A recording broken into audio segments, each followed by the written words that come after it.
মাঝি তুই খবর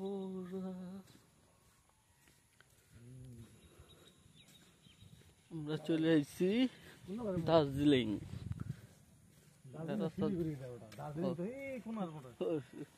শিলিগুড়ি ঈদগাহ মসজিদ। তোর তো কইলে আমি সুন্দর জায়গা ওই জায়গা ওই যে হেরাই গেছে যে খালি এই জায়গা খুব খারাপ আর বাদ বাকি সব জায়গা ঠিক হয়ে গেছে, সব টাইলস লাগানো, সব টাইলস লাগানো।